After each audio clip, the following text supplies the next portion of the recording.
पहले जो treasury bench के एक मेंबर पार्लियामेंट है उन्होंने सबसे पहले स्पष्ट ये होना चाहिए कि निशिकांत दुबे जी तभी उठते हैं जब सरकार की इजाजत होती है, जब सरकार कहती है कि जाओ हाउस को डिसरप्ट करो। 0 आवर बैलेट पे आता है, आप देखिए उनका हर रोज 0 आवर आ जाता है। हम मांगते मांगते बैठे रहते हैं, हमारा नहीं आता है। तो जब सरकार चाहती है कि कुछ डिसरप्शन करना है तो उनको उठाते हैं। अब आप बताइए, अगर एलओपी को बोलने नहीं दिया, एलओपी को एक किताब जो प्रकाशित है, जो आज आपके सामने भी दिखाई है उन्होंने कि प्रकाशित किताब है, अमेज़न से खरीदी गई प्रकाशित किताब है, उससे कोट नहीं करने दे रहे। आप नियम कह रहे हो कि ये नियम का उल्लंघन है।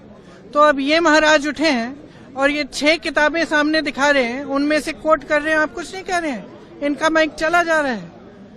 और किस लिए कराया गया? ये सरकार स्पष्ट दिखाना चाहती है कि इस संसद में सिर्फ उनकी चलती है। ये तो स्पीकर साहब का भी निरादर है, ये संसद का निरादर है, ये लोकतंत्र का निरादर है, ये इस देश की जनता का निरादर है।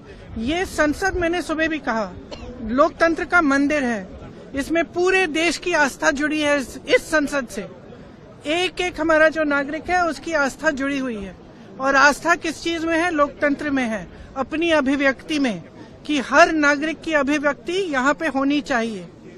अब जो लीडर ऑफ ऑपोजिशन है वो खुद एक व्यक्ति नहीं है, वो एक प्रतिनिधि है पूरे विपक्ष का। मतलब कि जिसने वोट दिया इन सब सांसदों के लिए उनके प्रतिनिधि हैं। आप उनका मुंह बंद करना चाहते हो? वो एक किताब से कोट कर रहे हैं, आप उस किताब से कोट नहीं करने दे रहे। और कोई सरकार किसी को रोज रोज खड़ा कर देगी और वो तमाम फिजूल की बातें ऐसी, फिर वही नेहरू की बातें, फिर नेहरू। सनक है ये।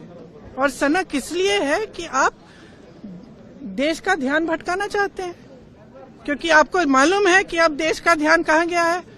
वो जो जनरल साहब हैं उन्होंने जो कहा आपकी लीडरशिप के बारे में कि चीनी टैंक हमारे सरहद पे खड़े हुए हैं और यहाँ 2 घंटे लगा रहे हैं हमारी लीडर की क्या निर्णय लेना है। और अंत में और वहाँ जनरल साहब इंतजार कर रहे हैं कि कोई निर्णय आएगा, और 2 घंटे बाद निर्णय क्या आता है कि आप खुद ही निर्णय ले लो। और फिर ये लोग बात करते हैं इंदिरा गांधी जी का, ये लोग बात करते हैं इतिहास का। इंदिरा गांधी जी कभी पीछे हटी निर्णय लेने से? कभी पीछे हटी? पाकिस्तान के 2 टुकड़े कैसे किए? अपने कमरे में दुबक के कि हम निर्णय नहीं लेंगे, आप ले लीजिए। ऐसे नहीं होती है लीडरशिप, नेतृत्व ऐसे नहीं होता है, देश ऐसे नहीं चलता है।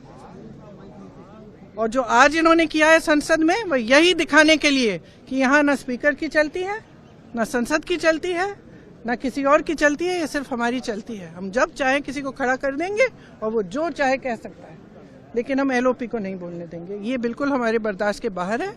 हम यहाँ इसलिए खड़े हैं क्योंकि हमें कीमती वोट दिया है हमारे नागरिकों ने, देशवासियों ने। हम समय व्यर्थ करने के लिए यहाँ नहीं आए हैं। हम यहाँ इसलिए खड़े हैं कि उनकी आवाज उठाएं, और हम उनकी आवाज उठाएंगे। और हमारे एलओपी को जब तक बोलने नहीं दिया जाएगा तब तक हम इनको भी नहीं बोलने देंगे। और ये कोई राजनीतिक खेल नहीं है, ये एक बहुत ही गंभीर मामला है। हर देश के नागरिक को समझना चाहिए। ये नहीं है कि हम यहाँ नौटंकी करने आए हैं, ये बहुत ही गंभीर मामला है। ये पहली बार इस देश के इतिहास में होगा कि एक सरकार खुद संसद को डिसरप्ट कर रही है, कि एक सरकार खुद चाहती है कि संसद न चले, क्योंकि उनके बारे में खुलासे हो रहे हैं, एप्स्टीन फाइल्स निकल रही हैं और ये सब मामले निकल रहे हैं। तो ये बहुत गलत बात है, गंभीर बात है, और हम खड़े रहेंगे।